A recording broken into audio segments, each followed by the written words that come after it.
जहां जहां भारतीय जनता पार्टी चुनाव जीत जाती है वहां पर तो लोकतंत्र का फैसला, जनता का फैसला सर माथे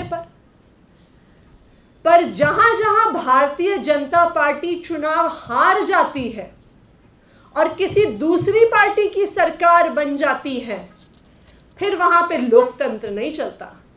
फिर वहां पर भारतीय जनता पार्टी का ऑपरेशन लोटस चलता है।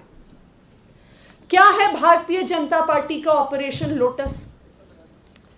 कि जिन जिन राज्यों में अगर किसी और पार्टी की सरकार बन जाए और भारतीय जनता पार्टी की सरकार ना बने, तो साम दाम दंड भेद से उस पार्टी की सरकार को गिरा दिया जाए।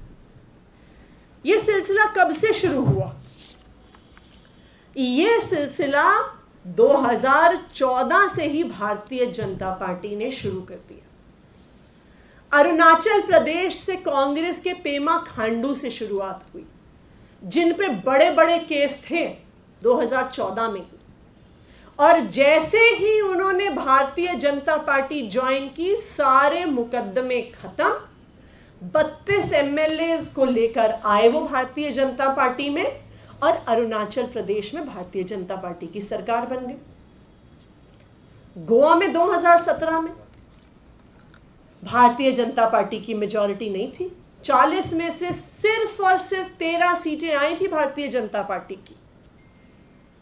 कांग्रेस सबसे बड़ी पार्टी थी, लेकिन फिर भारतीय जनता पार्टी ने फिर से साम नाम दंड भेद से कांग्रेस के दूसरी पार्टियों के विधायकों को डरा के, धमका के, खरीद के अपनी सरकार बना ली। मणिपुर में 2017 में सिर्फ 60 में से 21 सीटें आई थी। वहां पर भी मणिपुर में ऑपरेशन लोटस किया गया और भारतीय जनता पार्टी की सरकार बन गई। मेघालय में 2018 में भारतीय जनता पार्टी की 60 में से केवल 2 सीटें थी जब ऑपरेशन लोटस शुरू हुआ।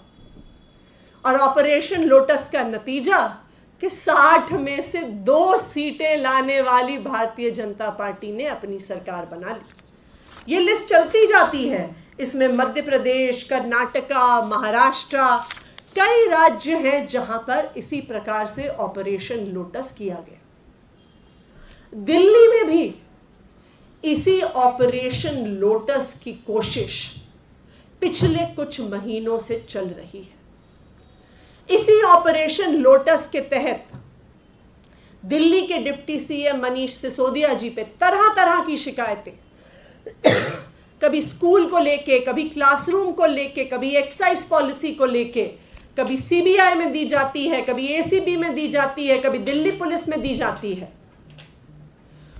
इन सब शिकायतों का कोई आधार नहीं है, लेकिन फिर भी उस पर दिल्ली पुलिस की जांच बैठाई जाती है, सीबीआई की जांच बैठाई जाती है, इन्फोर्समेंट डायरेक्टरेट की जांच बैठाई जाती है।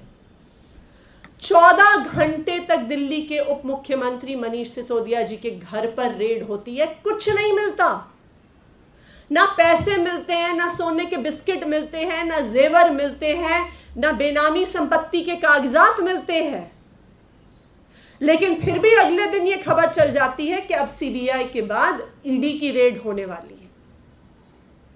इसी दौरान उप मुख्यमंत्री मनीष सिसोदिया जी को भारतीय जनता पार्टी से मैसेज आता है कि अगर सीबीआई और ईडी से बचना चाहते हो तो भारतीय जनता पार्टी में आ जाओ, सारे मुकदमे खत्म हो जाएंगे।